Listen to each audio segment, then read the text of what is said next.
तो भारत ने पहलगाम आतंकी हमले के बाद सिंधु जल समझौता निलंबित करके पाकिस्तान के खिलाफ एक कड़ा और बड़ा कदम उठा लिया। इस कदम के जरिए भारत ने सीधे पाकिस्तान की अर्थव्यवस्था पर चोट की है।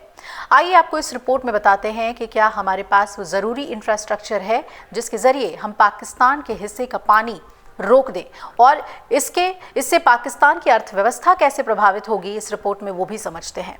भारत में फिलहाल 5 से 10% से ज्यादा पानी नहीं रोका जा सकता है।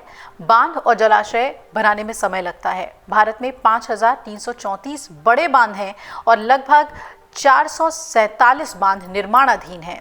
अब 1/3 बिजली पाकिस्तान पैदा करता है हाइड्रो पावर से, यानी कि सिंधु जल से, और 93% पानी सिंचाई के लिए पाकिस्तान इस्तेमाल करता है। यानी अब अंदाज़ा लगा सकते हैं कि अगर सिंधु जल का प्रवाह पाकिस्तान में न जाने दिया जाए तो क्या स्थिति होगी। भारत और पाकिस्तान के बीच सिंधु जल समझौते का पानी साझा करने के एक सफल समझौते के तौर पर देखा जाता रहा है, और ऐसा इसलिए भी है क्योंकि दोनों देशों के रिश्तों में तनाव का एक लंबा इतिहास रहा है। भारत पाकिस्तान 1960 में हुए सिंधु जल समझौते के बाद 1965, 1971 और 1999 में कारगिल युद्ध लड़ चुके हैं। इसके अलावा भारत पिछले 35 सालों से पाकिस्तान प्रायोजित आतंकवाद का शिकार रहा है। आतंकवाद में हजारों निर्दोष नागरिकों, हजारों सुरक्षा कर्मियों ने अपनी जान गंवाई है। अर्थव्यवस्था को भी इसका नुकसान उठाना पड़ा है, और इतनी बड़ी कीमत चुकाकर भी मानवीय आधार पर भारत ने इस समझौते को हमेशा जारी रखा। 2019 में पुलवामा हमले के बाद केंद्रीय मंत्री नितिन गडकरी ने सिंधु नदी का पानी रोकने की धमकी जरूर दी थी, लेकिन इसकी औपचारिक घोषणा नहीं की गई थी। संधि में क्या तय हुआ था वो भी समझ लीजिए। संधि में तय हुआ कि पूर्वी क्षेत्र की 3 नदियों रावी, व्यास और सतलज पर भारत का अधिकार रहेगा, जबकि पश्चिमी क्षेत्र की नदियां सिंधु, चिनाब और झेलम का पानी पाकिस्तान को दिया जाएगा। लेकिन भारत के पास इन नदियों के पानी से खेती और अन्य इस्तेमाल का अधिकार रहेगा।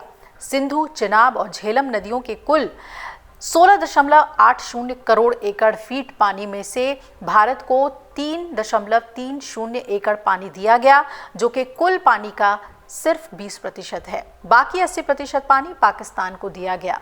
समझौते के बाद भारत और पाकिस्तान के बीच एक स्थायी आयोग का गठन हुआ, जिसे सिंधु आयोग नाम दिया गया। दोनों तरफ से एक आयुक्त इस समझौते के लिए तैनात किए गए, और यही दोनों अपनी अपनी सरकारों का प्रतिनिधित्व करते हैं।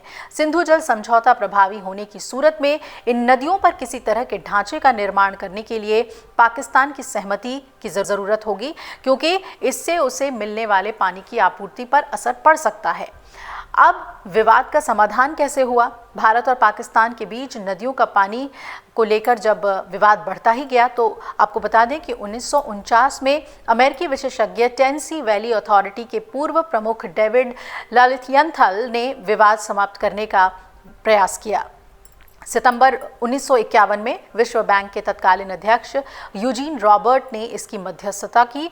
कई बैठकों के बाद 1960 में भारत और पाकिस्तान के बीच सिंधु जल संधि हुई, और इस समझौते पर भारत के तत्कालीन प्रधानमंत्री जवाहरलाल नेहरू और पाकिस्तान के राष्ट्रपति अयूब खान ने हस्ताक्षर किए। इसके बाद 12 जनवरी 1961 को इस संधि की शर्तें लागू कर दी गईं। भारत की तरह पाकिस्तान भी कृषि पर आधारित ही अर्थव्यवस्था है, लेकिन भारत की तरह पाकिस्तान में कई नदियां नहीं हैं जिनसे फसलों की सिंचाई हो सके।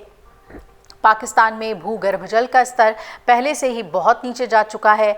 ऐसे में सिंधु और उसकी सहायक नदियों का पानी ही पाकिस्तान को सूखे और अकाल से बचाता है।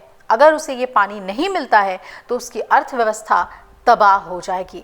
अगर आप ये वीडियो YouTube पर देख रहे हैं तो हमारे चैनल को सब्सक्राइब कर बेल आइकन दबाएं, और Facebook पर देख रहे हैं तो हमारे पेज को लाइक करें। 8 मिलियन प्लस सब्सक्राइबर, आपके इस भरोसे के लिए बहुत धन्यवाद।